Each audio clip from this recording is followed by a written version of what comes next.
But first, according to recent major public opinion surveys, the vast majority of African people support presidential term limits.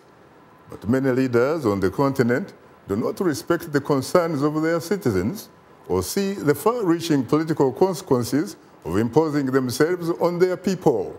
My colleague, Paul Sisco, has more.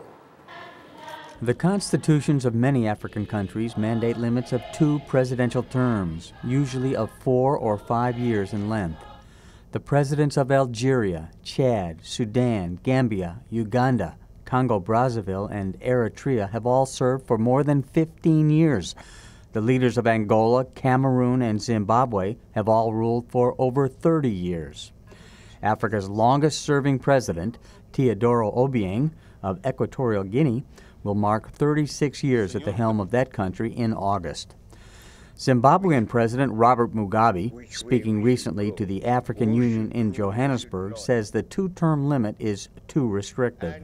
We put a yoke on around our necks. We said each leaders must have only 2 terms. In Europe, they haven't said that. In America, because they are vast, it's a vast country. Yes, that's where they have 2 terms. But in Europe, no.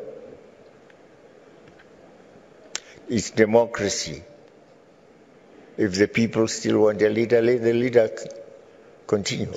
But when we have served 2 terms, we have not done much. And 2 terms was like 2 weeks. So we want to go more.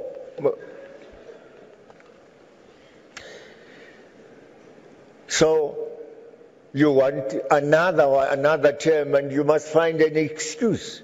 Burundian President Pierre Nkurunziza's persistent interest in running for a 3rd term has brought violence to his streets and worldwide condemnation. Challenging constitutional term limits forced Burkina Faso's President Blaise Compaoré from office in October 2014. Earlier this year, efforts to formally limit leaders of the Economic Community of West African States to 2 terms failed, in part because the long-standing presidents of Togo and the Gambia opposed the measure. Opposition groups in the Democratic Republic of Congo fear that President Joseph Kabila may be leaning towards seeking an unconstitutional 3rd term in elections scheduled for 2016. Rwanda's President Paul Kagame is also refusing to rule out a run for another term when his mandate expires in 2017. And Uganda's President Yoweri Museveni has been in power since 1986. He had the Ugandan parliament dispose of term limits a decade ago. The 70-year-old leader is now poised to run for a 5th term in February 2016. Paul Sisco, VOA News.